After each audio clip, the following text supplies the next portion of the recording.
everyone, welcome to my YouTube channel. My name is Eliza, of course, and if you're new to my channel, welcome. If not, welcome back. So if you're not going to stay for the end of the video, make sure you show some engagement by putting a boot emoji in the comments.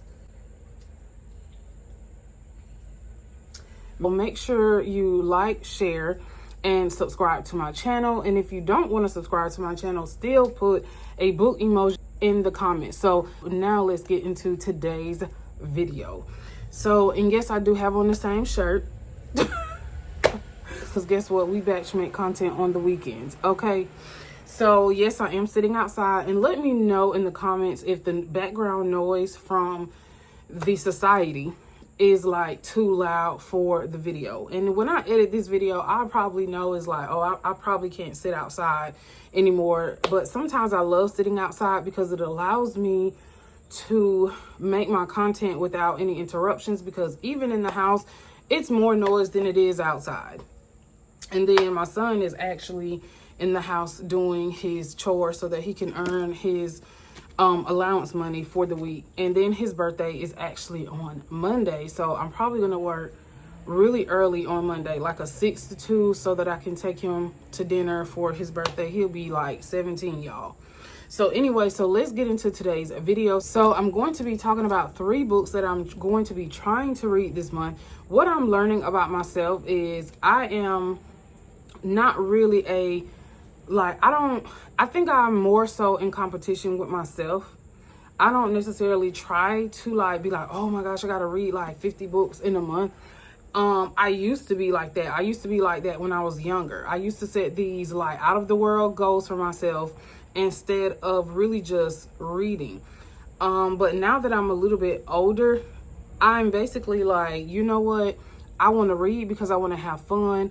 I want to just immerse myself in someone else's life through reading. And I just want to just read for fun, and I want to relax. And reading is really like my coping skill. So anytime like I'm triggered or I'm angry, I'm frustrated, I'm sad, I really just immerse myself in like all these wonderful books that I have. So the first book is They All Fall Down by Rachel Halsell Hall. I've talked to you all previously in some of my videos about 2 of the previous books that I actually read from her. Fog and Fury was one of the books that I actually read first of hers, and that one was really good. I think I rated that one like a 4.5, and then that one, and then I read We Lie Here, which was not a really good book to me. It just wasn't, and y'all can actually see my previous video vlog about that one. And I can link that below in the description if you're just having some free time and you just want to look at that vlog.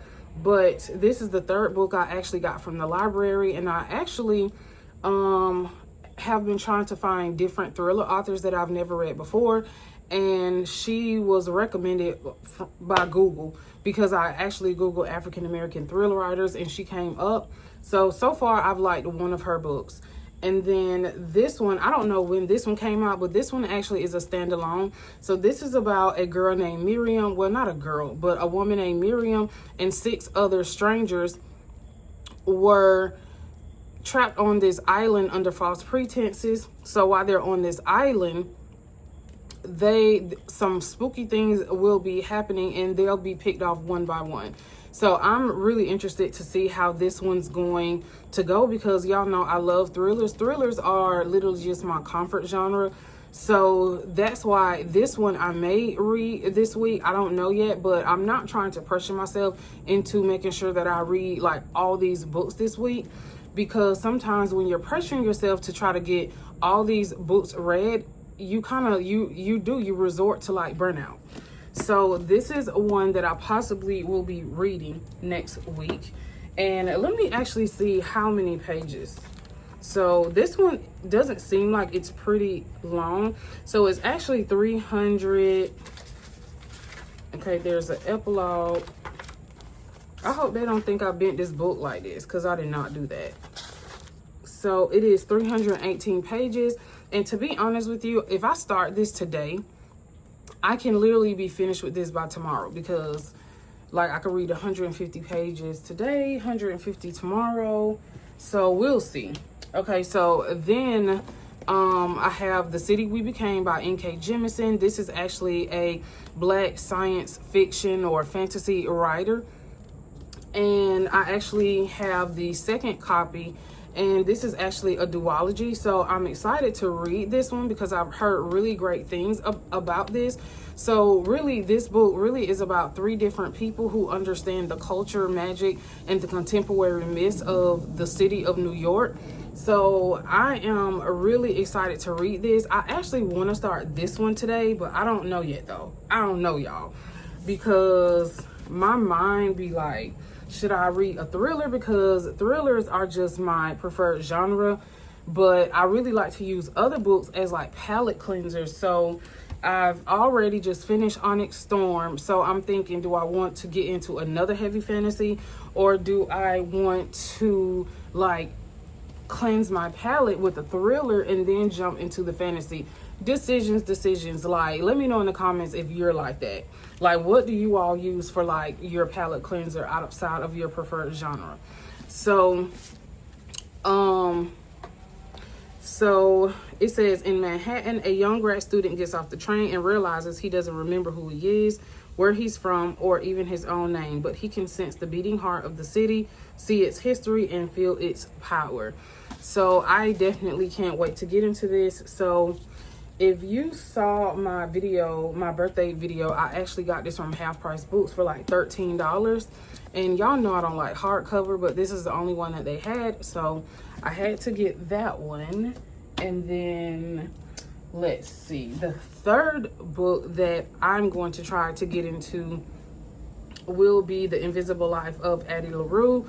So back in the 1700s in France, Addie LaRue basically makes a negotiation or a bargain to be able to live forever.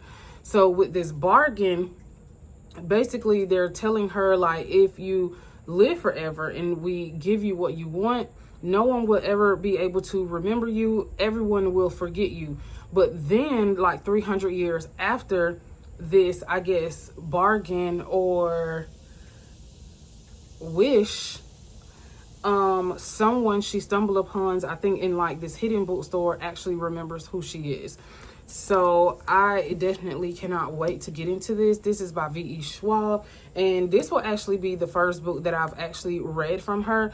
I hear people rant and rave about her books all the time, so I'm actually excited to actually be able to read one of her books to see like what her writing style is like, because I'm very picky when it comes to like writing styles. I would DNF a book in a hot minute if the writing style just does not resonate with me, or if I feel like the language, the sentence structure is just, it's like I'm just not connecting with it, or if I can't connect with the characters, or if it's too many subplots in the storyline. Like, that's one thing, y'all, I cannot,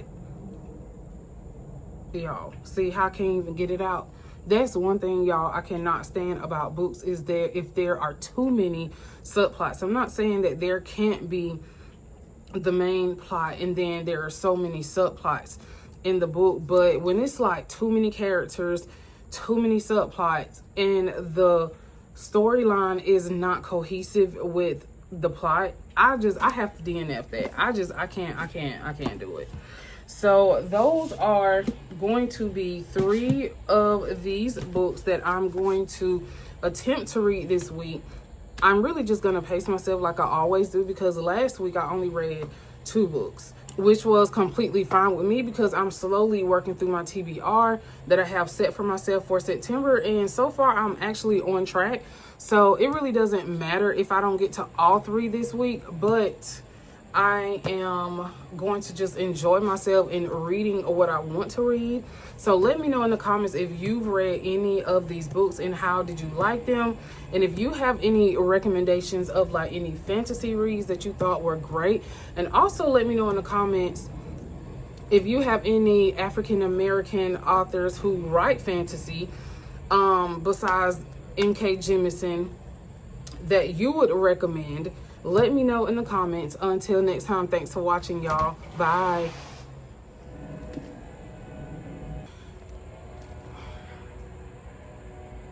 So